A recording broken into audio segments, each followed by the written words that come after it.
It was a high-profile, beautiful birth in our nation's capital today. The baby, a giant panda.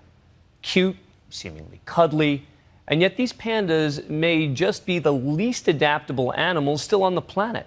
A species coming back from the brink of extinction with a little human help and a lot of human love. Last month at Zoo Atlanta, panda twins were born for the first time in the United States. ABC's Matt Gutman has exclusive access as he takes us through the trials, tribulations, and dangers of being the world's most adorable and rarest bear. Squirming and squeaking, two furballs. Virtually the size of a football. Nuzzling each other, impossibly cute. Brotherly love. Look at that. But also dangerously fragile.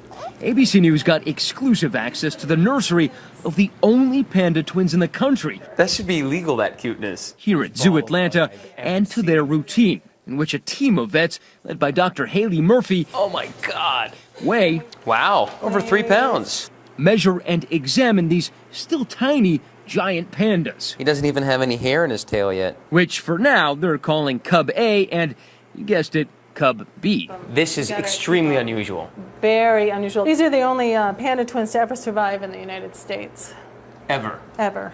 So very unusual. And now that they're a couple months old, They are 37 days old today. that mean that they have a pretty good chance of surviving? We are very hopeful. Yes, past the first week, we get more and more optimistic. Pandas are undeniably cute, but evolutionarily challenged. Biological carnivores who eat only bamboo. And they're even picky about that. The keepers will tell us what variety of bamboo they like that day, and they'll try and find that variety, but they'll also cut extras to have a little safety net. So yeah, they eat a lot of bamboo. They are animals that can only breed once a year during a tiny 2-day window. Only 1,400 exist in the wild in China, coming back from near extinction. Is this A or B? This is A. With a lot of human help. And here in the U.S., there seems to be a mini panda baby boom right now. At 3:36, while we were talking about it, we saw her water break as we were standing there watching her. At that point, a few more people came into the giant panda house, and we continued to watch her. And at 5:32, we had a giant panda cub born here at the National Zoo. At the Smithsonian's National Zoo in D.C., the panda, Mei Zhang, seen here on the zoo's panda cam, was in labor this afternoon, giving birth earlier tonight to a squawking little cub. The cub's making a lot of noises, is squealing a lot, and Mei Zhang is again being a poster child for a great panda mom. She's holding the cub and cradling it, and so at this point everything looks great, and we're very pleased. In July, vets at Zoo Atlanta knew their 15-year-old panda Lunlun was pregnant, but they only knew half the story. So how big was the surprise when you saw the second one come out? Well, we didn't believe it at first. One came out, and we were all happy, and she was showing the appropriate maternal behavior. And then another one came out, and we just all were pretty shocked. The room was silent. And then we went and right away took the one cub out because she didn't know what to do. She doesn't know what to do with 2 cubs. Wow. What ensued was a breakneck, full-scale mission to save both cubs. It had never been done anywhere. All pandas are technically owned by the Chinese and leased to American zoos. So a Chinese vet arrived for the birth and ended up sleeping in the nursery to ensure the cutest 2 furballs on the planet survived. Panda cubs emerge as helpless, about the size and shape of a stick of butter. No functioning eyes or ears, and no fur or ability to move on their own. These images from Zoo Atlanta show their maturation. The wiry first hair, their body taking shape, and eventually they become cuter. He's trying to suckle me. And now, 38 days in, really cute. The microenvironment, the humidity, the temperature, everything has to be done. We have to stimulate them to urinate and defecate. They can't do anything on their own.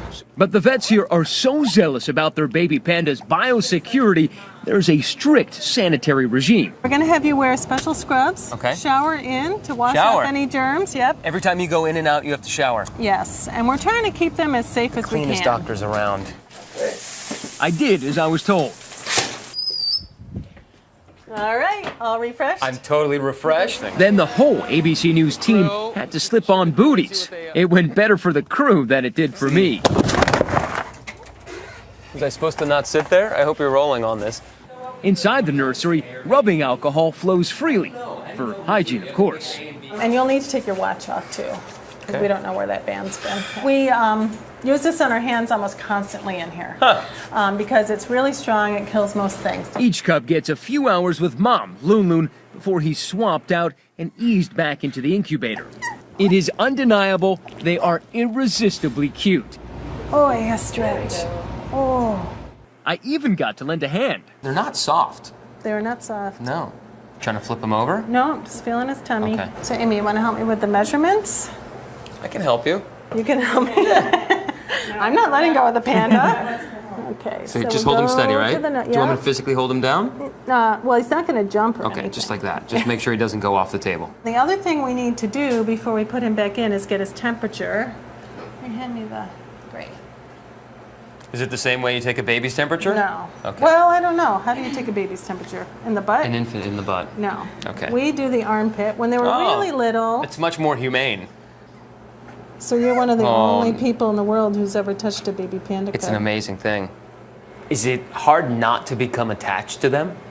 Oh, we're all attached. Right? I mean, I miss them when we haven't had a lot of days off, but when we do get a day off, you really miss them, and they change every 24 hours. Yeah. They change so much. So when you come back from a day off, they're totally different. What Murphy says she doesn't think about is their names. According to Chinese tradition, pandas are only named when they're 100 days old. You guys have a favorite name? A and B. That's a good That's one. our favorite That's original. name. So Murphy isn't going there yet. For Nightline, I'm Matt Gutman in Atlanta. Cubs A and B won't make their public debut for a couple of months still. Here's hoping that they're healthy and thriving, if not for us, then for our kids.